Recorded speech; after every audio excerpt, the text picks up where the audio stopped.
ചോദിച്ചോ.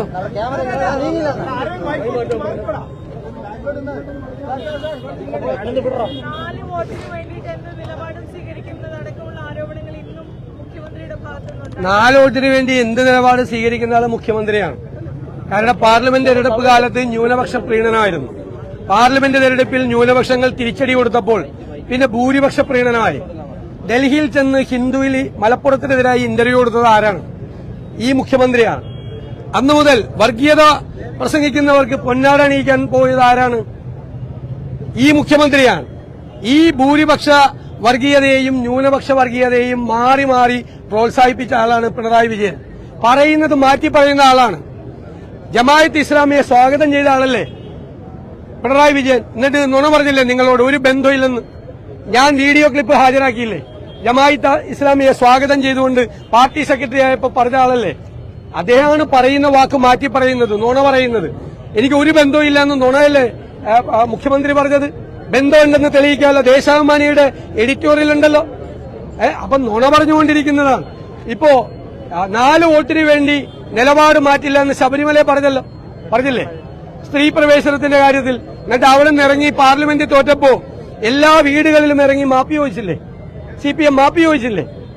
ഇപ്പോ ശബരിമല സ്വർണ്ണക്കൊള്ള കേസിൽ CPM-കാർ ജയിലിൽ കിടന്നിട്ട് അവർക്കെതിരായി ഒരു നടപടിയെടുക്കാൻ ഈ മുഖ്യമന്ത്രിക്ക് ധൈര്യം ഉണ്ടായോ? കൊള്ളക്കാരെയും കവർച്ചക്കാരെയുമാണ് ഈ മുഖ്യമന്ത്രി സംരക്ഷിക്കുന്നത്. എന്നിട്ടിപ്പോ രാഹുൽ ഗാന്ധിയെ കുറ്റം പറയാണ്. രാഹുൽ ഗാന്ധിയെ 55 മണിക്കൂർ ED ചോദ്യം ചെയ്തതാണ്. മുഖ്യമന്ത്രിയുടെ മകനൊരു സമൻസ് മാത്രമേ വന്നുള്ളൂ. പിന്നെ അത് എവിടെ പോയെന്ന് ആർക്കും ഒരു പിടിയില്ല. എന്നെക്കൊണ്ട് പറയിപ്പിക്കല്ലേ.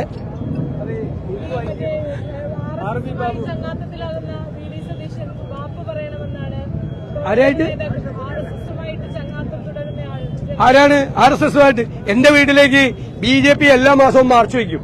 എന്റെ പറവൂരിലെ വീട്ടിലേക്ക്. എനിക്കെതിരായിട്ട് ഏറ്റവും ശക്തിയായി അവരാണ് എല്ലാ കാലത്തും പ്രവർത്തിക്കാറുള്ളത്. ആരായിട്ട്? RSS. ഞങ്ങളെ തോൽപ്പിക്കാനാണ് BJP നടക്കുന്നത്. കോൺഗ്രസിനെ തോൽപ്പിക്കാനാണ് നടക്കുന്നത്. പാലക്കാട് ഡീലുണ്ട്. നിരവധി നിയോജക മണ്ഡലങ്ങളിൽ BJP CPM ഡീലുണ്ട്. മലമ്പുഴയും കോങ്ങാടുമോ? അതെന്തിന്? കോങ്ങാടും ജയിക്കും ഞങ്ങൾ, മലമ്പുഴയും ജയിക്കും. അതൊക്കെ ഇതിൽ നിന്ന് രക്ഷപ്പെടാൻ വേണ്ടി, പ്രതിരോധിക്കാൻ വേണ്ടി ഇപ്പൊ കിടന്ന് വീണെടുത്ത് കിടന്ന് ഉരുളുവാണ്. മനസ്സിലായില്ലേ? വീണെടുത്ത് കിടന്ന് ഉരുളുവാണ് ഇവര് ചെയ്യുന്നത്. RV ബാബു പറഞ്ഞത് ഹിന്ദു ഐക്യവേദിയുടെ ക്ഷണം പ്രകാരമാണ് താങ്കൾ ഗോൾ വാർത്തയുടെ അല്ല, ഞാൻ പറഞ്ഞുതരാം. കേൾക്ക്. മുഖ്യമന്ത്രി ഇട്ടിരിക്കുന്ന പടത്തിന്റെ പുറകിലെ ഒരു സാധനം എഴുതിയിട്ടുണ്ട്. എന്താണ്? കേൾക്ക്. സംവാദം. ഒരു സംവാദം സംഘടിപ്പിച്ചു. എന്താണ്? മുന്നണി രാഷ്ട്രീയവും മതരാഷ്ട്രവാദവും. അവിടെ പോയി ഞാൻ കോൺഗ്രസിന്റെ അഭിപ്രായം പറഞ്ഞു. പണ്ട് ഞാൻ CPM-ന്റെ വേദിയിലും CPI-യുടെ വേദിയിലും ഇവരുടെ എല്ലാവരുടെ വേദിയിലും എല്ലാവരും പോവായിരുന്നു. പണ്ട് സംവാദത്തിനും സെമിനാറിനും എല്ലാം എല്ലാവരും പോവും. അതിന്റെ പുറയിൽ അവിടെ പോയി ഞാൻ കോൺഗ്രസിന്റെ അഭിപ്രായം പറഞ്ഞത്, ഞാൻ RSSനെ പുകഴ്ത്തിയതാണെങ്ങനെ ഞാൻ കോൺഗ്രസിന്റെ അഭിപ്രായം പറഞ്ഞു. ഇപ്പൊ KV തോമസ് കോൺഗ്രസ് ആയിരിക്കുമ്പോ കണ്ണൂർ സമ്മേളനത്തിലേക്ക് KV തോമസ് മാഷെ ഇവര് വിളിച്ചില്ലേ? കോൺഗ്രസ് ആയിരിക്കുമ്പോ അവിടെ സമ്മേളനത്തിൽ പണ്ട് പോവും. പറവൂര് EMS സാംസ്കാരിക കേന്ദ്രത്തിന്റെ പരിപാടിയിൽ CPM പണ്ട് വിളിക്കായിരുന്നു. ഇപ്പൊ ആരും അങ്ങോട്ടും ഇങ്ങോട്ടും വിളിക്കാറില്ല. പണ്ട് എല്ലാവരുടെയും വേദിയിൽ സെമിനാറും സംവാദങ്ങൾ നടക്കുമ്പോൾ പോവും. എന്താണ്? മതരാഷ്ട്രവാദവും മുന്നണി രാഷ്ട്രീയവും എന്നുള്ള ഒരു വിഷയത്തിൽ ഒരു സംവാദത്തിൽ പങ്കെടുത്ത എന്താ കുഴപ്പം? സംവാദമല്ലേ? അവിടെ കോൺഗ്രസിന്റെ അഭിപ്രായം പറഞ്ഞു. ഞാൻ പിണറായി വിജയൻ ചെയ്തതുപോലെ RSSന്റെ പിന്തുണയോടുകൂടി നിയമസഭാ തെരഞ്ഞെടുപ്പിൽ ജയിച്ചു വന്ന ആളല്ല. അവരൊപ്പം നിന്ന് മത്സരിച്ച ആളാണ് പിണറായി വിജയൻ. പിന്നെ ഈ മസ്കറ്റ് ഹോട്ടലില് അടച്ചിട്ട മുറിയിൽ 1-ാം നമ്പർ കാർ മാറി വന്ന് CM-ന്റെ മധ്യസ്ഥതയിൽ RSSുമായി നേതാക്കളുമായി കൂടിക്കാഴ്ച നടത്തിയില്ലേ എന്ന് നിയമസഭയിൽ ഞാൻ മുഖത്ത് നോക്കി ചോദിച്ചപ്പോ തല കുനിച്ചിരുന്ന ആളാണ് മുഖ്യമന്ത്രി പിണറായി വിജയൻ. മനസ്സിലായി? തല കുനിച്ചിരുന്നു. മറുപടി പറയാനില്ലാതെ. ഇപ്പോഴും മറുപടി പറഞ്ഞിട്ടില്ല. പിന്നെ തൃശൂരിൽ P. പരമേശ്വരന്റെ ഒരു പുസ്തകം ഞാൻ പ്രകാശനം ചെയ്തു.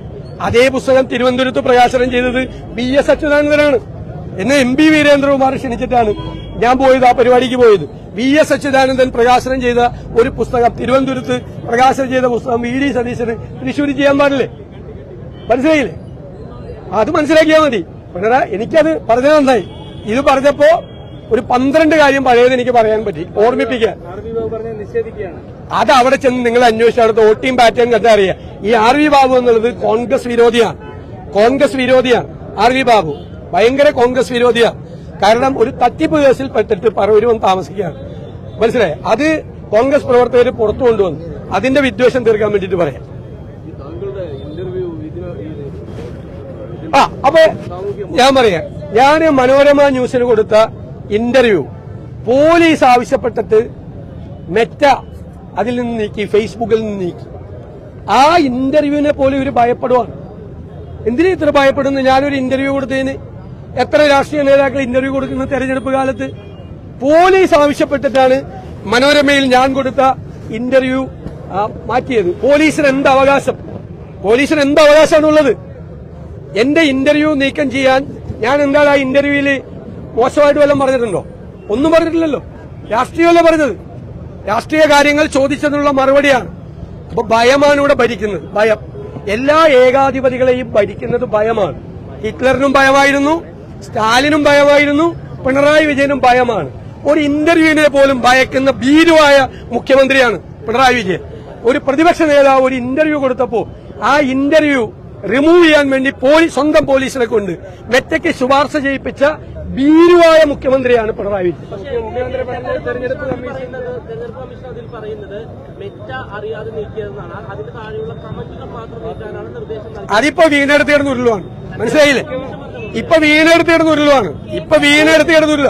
കേരളത്തിലെ പോലീസ് ഇത് റിമൂവ് ചെയ്യണമെന്ന് മെറ്റയോട് ശുപാർശ ചെയ്തിട്ടുണ്ട്. എന്തിന്റെ അടിസ്ഥാനത്തിലാ? എന്താ കമന്റിൽ എന്താ കുഴപ്പം?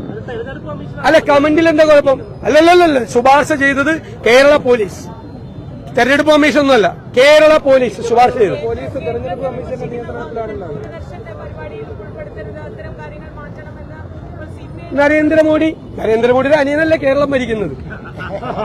അത് തന്നെ സ്വഭാവം. എല്ലാ ഏകാധിപതികളും ഭീരുക്കളാണ്.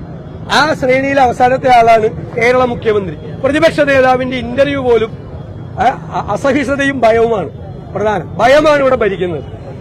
പണ്ട് ബ്രത്ത് ചോദിച്ചിട്ടുണ്ട്, വലിയ കവിയാണ് അദ്ദേഹം. ജർമ്മനിയിൽ നിന്ന് അദ്ദേഹത്തെ അമേരിക്കയിലേക്ക് നാടുകടത്തി. അപ്പോൾ അദ്ദേഹം ഒരു ജർമ്മൻകാരനെ കണ്ടപ്പോൾ ചോദിച്ചു, ബ്രത്ത് എന്ന് പറയുന്ന വലിയ കവി, അത് കവിതയാണത്, നമ്മുടെ നാട് ഇപ്പോഴും ഭരിക്കുന്നത് ഭയമാണോ എന്ന് ചോദിച്ചിട്ടുണ്ട്. ഏകാധിപതികൾക്കെല്ലാം ഭയമാണ്. അതിൽ കൂട്ടത്തിൽ ഭയമുള്ള ഒരാളാണ് ഭീരുവായ മുഖ്യമന്ത്രി.